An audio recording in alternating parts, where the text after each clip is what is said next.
Crime has changed, politically and socially. We just don't have the budgets today to do what we once used to do and is demanded by our citizens. As Sir Robert Peel said, the people are the police and the police are the people. It's not a them and us situation, but it's moved into that. The criminal has got more tools in his hands than you can ever think of. And yes, his fingers and thumbs are doing most of the communication.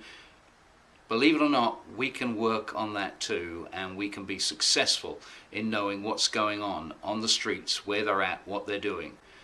The drug users, the drug suppliers, the dealers, the pedophiles, the sexual abusers, we can find those people. Because today they do all of their bragging with social media.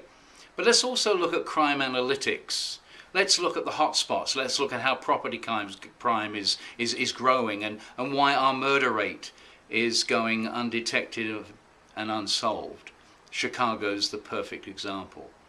So what are we looking at? We're looking at predictive analysis, we're looking at crime analytics, and we're looking at social media interaction. We, that's ComSmart Global Group, which is a partner of LexisNexis on the risk solution side, we have got policing tools that work for you. Why don't we take a look?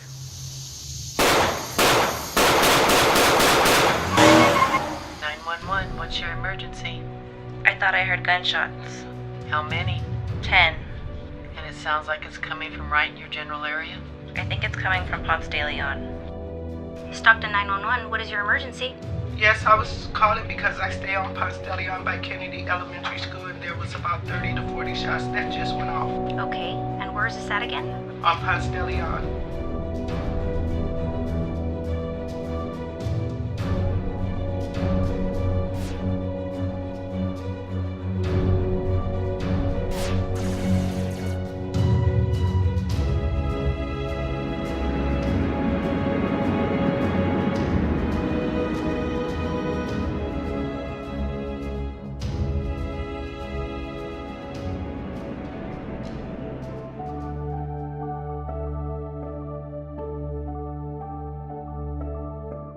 Evidence-based policing is really an approach to policing where you're looking at practices and procedures and training and so forth, and you are systematically evaluating it.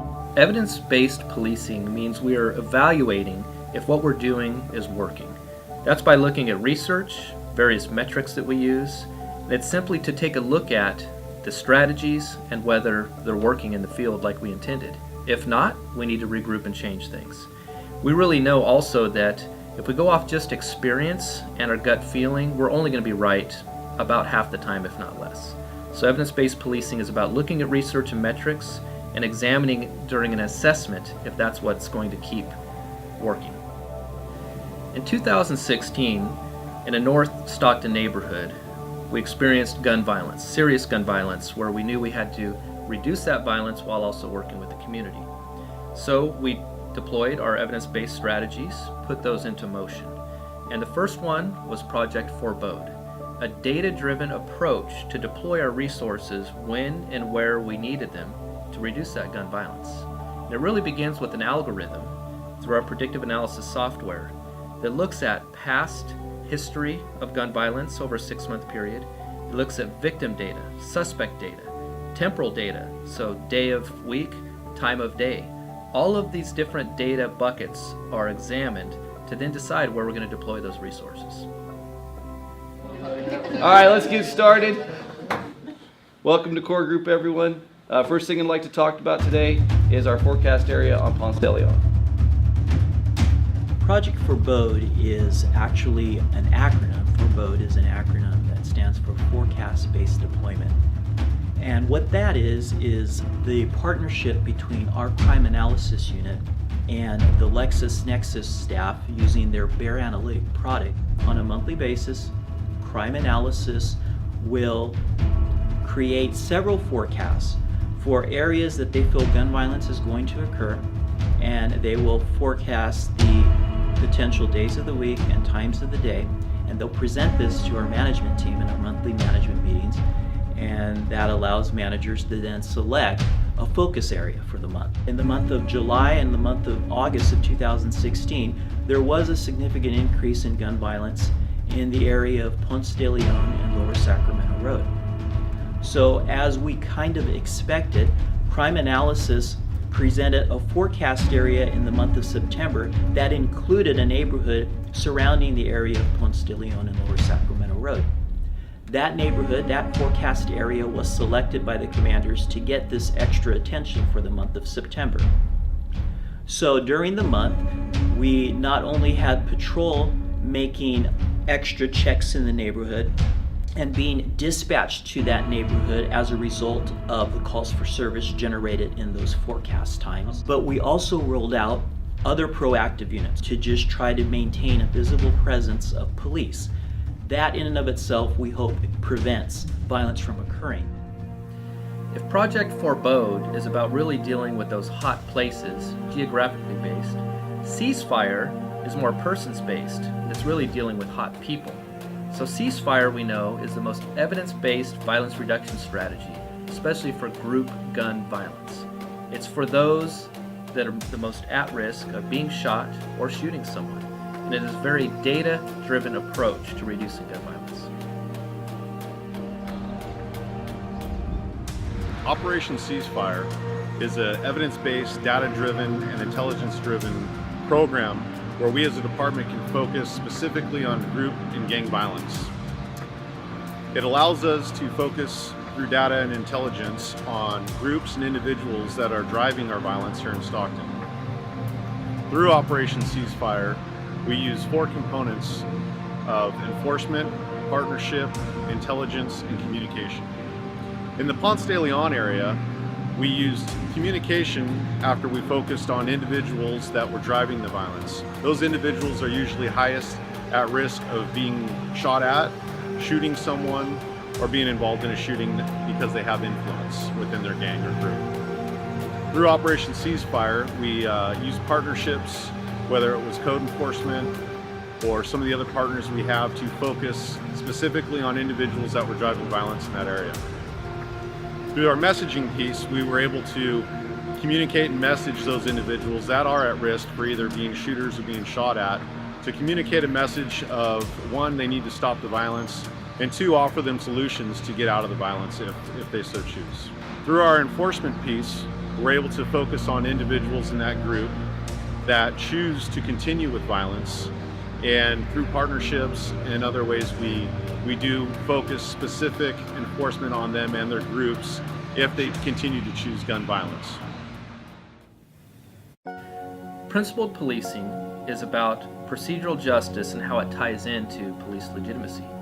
Procedural justice are the actions we take as police officers, and that's the pathway to ultimate police legitimacy, which is the way we're viewed by the community. Are we a credible law enforcement agency? Procedural justice is really tied to community respect, and we now know that it is also tied directly to violence reduction. We don't feel we can really reduce violent crime in neighborhoods without also having the trust from the community. So therefore, through procedural justice, we're operationalizing it in the field through things like our neighborhood impact team, as well as institutionalizing it within our organization, such as through evaluations. We know that we're evaluating our officers based on this same criteria. Procedural justice is based on the principles of giving people a voice, remaining neutral, treating people with respect, which leads to trustworthiness. Father God, we come in before you right now. Thank you for this time that we have to walk out in the neighborhood. We ask you to go before us, make sure that this is a safe time for us, and help us to be able to open up the hearts and the minds of these folks as we touch base with them, remind them of safety, and hopefully, Father, we can calm their fears and help this neighborhood to be a stronger neighborhood. So basically, he wants us to come out and pass out some Crime Stoppers flyers. I also have different ways how people, citizens around here can submit tips. A good example on how to implement procedural justice in our community, which will assist us in evidence-based policing, is our neighborhood impact team. This team consists of police officers community service officers, department chaplains, volunteers, and others. And their main objective is to go out to a neighborhood where there was some type of tragedy, whether it was a shooting or a homicide. This team will go door to door, giving people who live in that neighborhood a voice by listening not only to their concerns, but their frustrations. And while we're having that dialogue, our officers and this team will be able to educate the people that live there how to report crime to the police department and submit tips anonymously. Once we start getting that information flowing into the police department, that's going to give us a better understanding exactly what type of crimes are occurring in that neighborhood, which will help us with our forecasting efforts. Because our goal is to help build police community trust so that we can more effectively police their neighborhoods.